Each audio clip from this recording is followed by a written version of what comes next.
छत्रपती संभाजीनगर ग्रामीण पोलिसांनी अवैध धंद्याविरोधात मोठी मोहीम राबवत अवघ्या 4 दिवसात धडक कारवाया केल्या।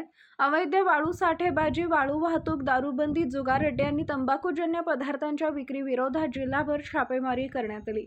या कारवाईत 191 गुन्हे दाखल करून 268 आरोपींवर कारवाई करण्यात आली असून तब्बल 1,91,70,495 रुपयांचा मुद्देमाल जप्त करण्यात आलाय।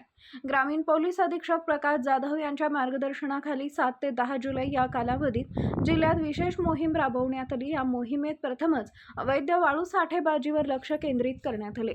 गंगापूर तालुक्यातील नेवरगाव, जामगाव, झोडेगाव, आपतगाव, अनंतपूर, गंगापूर आणि मुरमा फाटा परिसरातील 9 ठिकाणी छापे टाकून 2,337 ब्रास वाळू जप्त करण्यात आली।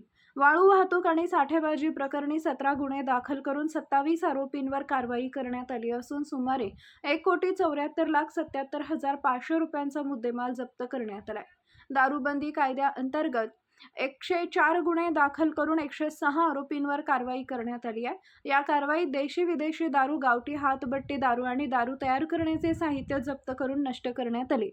तसेच जिल्ह्यातील विविध भागातील जुगार अड्ड्यांवर धाड टाकून 47 गुन्हे दाखल करण्यात आले। 112 आरोपींना ताब्यात घेत रोख रक्कम, मोबाईल, वाहने आणि जुगार साहित्य असा जवळपास 12 लाख रुपयांचा मुद्देमाल जप्त करण्यात आला। याशिवाय शाळा आणि महाविद्यालय परिसरात तंबाखूजन्य पदार्थांची विक्री करणाऱ्यांविरोधात 23 गुन्हे दाखल करून 23 आरोपींवर कारवाई करण्यात आली आहे। अवैध वाळू, दारू, जुगार आणि इतर बेकायदेशीर धंद्यांविरोधातील कारवाई यापुढेही अधिक तीव्र करण्यात येईल।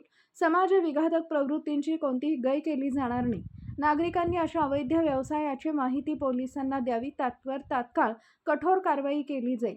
अवघ्या 4 दिवसात झालेल्या या व्यापक कारवाईमुळे अवैध धंदे करणाऱ्यांमध्ये मोठी खळबळ उडाली असून ग्रामीण पोलीस दलाची ही मोहीम पुढेही अधिक तीव्रपणे सुरू राहणार असल्याचं पोलीस प्रशासनानं स्पष्ट केलं आहे।